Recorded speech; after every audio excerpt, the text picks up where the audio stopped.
ఓకేనండి. అందరికీ నమస్కారం. ఈరోజు రాయచోటి మున్సిపాలిటీ పరిధిలో తెలుగుదేశం పార్టీ కూటమి సభ్యులు అందరము కలిపి డోర్ టు డోర్ కార్యక్రమం నిర్వహించడం జరిగింది. ఈ 2 సంవత్సరాల్లో ఏవైతే సంక్షేమ అభివృద్ధి కార్యక్రమాలు చేపట్టామో ప్రతి ఒక్క గడపలో ఉన్నప్పుడు ఆ గడప నుంచి వస్తున్న స్పందన చూస్తే మాకు కడుపు నిండిపోతూ ఉంది. ఎందుకంటే ఈ 2 సంవత్సరాలు ఏవైతే గౌరవ ముఖ్యమంత్రి చంద్రబాబు నాయుడు గారి నాయకత్వంలో జరిగాయో అవి స్పష్టంగా ప్రజల యొక్క ముఖాల్లో కనపడతా ఉంది. ఎందుకంటే ఈరోజు 4,000 రూపాయలు, 6,000 రూపాయలు, 10,000 రూపాయలు, 15,000 రూపాయలు పెన్షన్ ఏదైతే కార్యక్రమం ఉందో ఆ కార్యక్రమం 100కి 100 పాలు దిగ్విజయం అయిందని చెప్పేదానికి ఈ యొక్క డోర్ టు డోర్ కార్యక్రమం విజయవంతంగా నేను తెలియజేసుకుంటున్నా. అలాగే పట్టణ ప్రాంతాల్లో ప్రతి ఒక్క కుటుంబంలో పేద విద్యార్థులు ఎంతమంది ఉంటారో అందరికీ ఏదైతే తల్లికి వందనం కార్యక్రమం చెప్పామో అది సజావుగా 2వ విడత కూడా అందింది. దానికి కూడా ప్రజల దగ్గర నుంచి హర్షం వ్యక్తం చేస్తూ ఉన్నారు.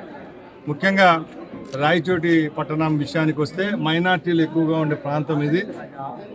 రాబోయే కాలంలో ఏవైతే మేము హామీ ఇచ్చామో కొత్త పెన్షన్లు అలాగే కొత్త ఇండ్ల నిర్మాణం కోసం కూటమి ప్రభుత్వం కట్టుబడి ఉందని ప్రజలకు చెప్తా వస్తున్నాం. తప్పకుండా ఎవరైతే పెన్షన్ లేని పేదవాళ్ళు ఉంటారో వాళ్ళందరికీ వచ్చే 2-3 నెలల్లో శుభవార్త చెప్పేదానికి ప్రభుత్వం సిద్ధంగా ఉంది. ముఖ్యంగా రాయచోటి మున్సిపాలిటీ పరిధిలో ఉన్న అన్ని వార్డులలో పారిశుద్ధ్యము, తాగునీరు సమస్య, డ్రైనేజు, సీసీ రోడ్ల నిర్మాణానికి ఇప్పుడే ఒక ప్రణాళికాబద్ధంగా చర్యలు తీసుకోవడం జరుగుతూ ఉంది. తప్పకుండా ఇంకా ఉండే 3 సంవత్సరాల్లో ప్రతి ఒక్క బజార్ రోడ్డును సిమెంట్ రోడ్డుగా చేసేదానికి మేము ముందుకెళ్తాం. అలాగే ముఖ్యంగా రాయచోటి పట్టణానికి గత 25 సంవత్సరాలుగా వెలిగిళ్ళు నీళ్ళు అందుతూ ఉన్నాయి. ఒకే లైన్ వల్ల, ఒకే పైప్ లైన్ వల్ల ఇక్కడ నీటి సమస్య ఇప్పటికీ తీరలేదు. కాబట్టి ప్రభుత్వం 120 కోట్లు శాంక్షన్ చేయడం జరిగింది. దాని ద్వారా వెలిగిళ్ళు ప్రాజెక్ట్ నుంచి 2వ కొత్త లైన్ తీసుకొని వచ్చి రాయచోటి మున్సిపాలిటీ పరిధిలో కొత్తగా 4-5 ట్యాంకులు నిర్మాణం చేసి తప్పకుండా దినం మార్చి దినం నీళ్ళు ఇచ్చేదానికి కూడా ప్రభుత్వం చర్యలు తీసుకుంటుందని తెలియజేసుకుంటూ, ముఖ్యంగా ఈ డోర్ టు డోర్ కార్యక్రమం ఎందుకంటే ఈ 2 సంవత్సరాల్లో ఏ కార్యక్రమాలు చేశామో ఆ కార్యక్రమాలన్నింటినీ ప్రజలకు వివరించే భాగంగా తెలుగుదేశం పార్టీ కార్యకర్తలు, బీజేపీ కార్యకర్తలు, జనసేన కార్యకర్తలు అందరం కలుపుకొని ఈరోజు వార్డులకు వెళ్తూ ఉన్నాం. ముఖ్యంగా అక్కడ ఏ సమస్యలు ఉన్నాయో అధికారుల దృష్టికి తీసుకొని పోవాల్సిందిగా మా కార్యకర్తలకు, మా బూత్ ఇన్ఛార్జీలకు, మా క్లస్టర్ ఇన్ఛార్జీలు ప్రతి ఒక్కరికి చెప్పడం జరుగుతూ ఉంది.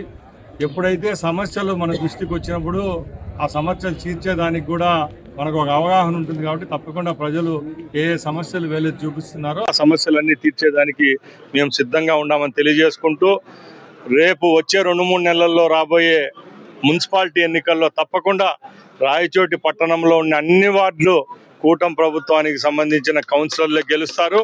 తప్పకుండా 5 సంవత్సరాలు ఏ నియోజకవర్గంలో, ఏ మున్సిపాలిటీలో అన్ని అభ్యర్థులు ఏ పార్టీకి గెలుస్తారో అక్కడే అభివృద్ధి ఉంటుంది. కాబట్టి తప్పకుండా కూటమి సభ్యులే మన నియోజకవర్గంలో అన్ని వార్డులలో అన్ని సర్పంచులు, అన్ని జెడ్పీటీసీలు గెలుచుకునే విధంగా మేము అభివృద్ధి చేశాం. అది చెప్పేదానికి మాకు ధైర్యం ఉంది. కాబట్టి ఈరోజు ప్రజల్లోకి వెళ్తున్నాం. ప్రజలు కూడా మమ్మల్ని ఆశీర్వదిస్తూ ఉన్నారు. తప్పకుండా వచ్చే ఎన్నికల్లో విజయం తెలుగుదేశం పార్టీ అలాగే కూటమి సభ్యులదని తెలియజేసుకుంటూ సెలవు తీసుకుంటున్నా. జై హింద్.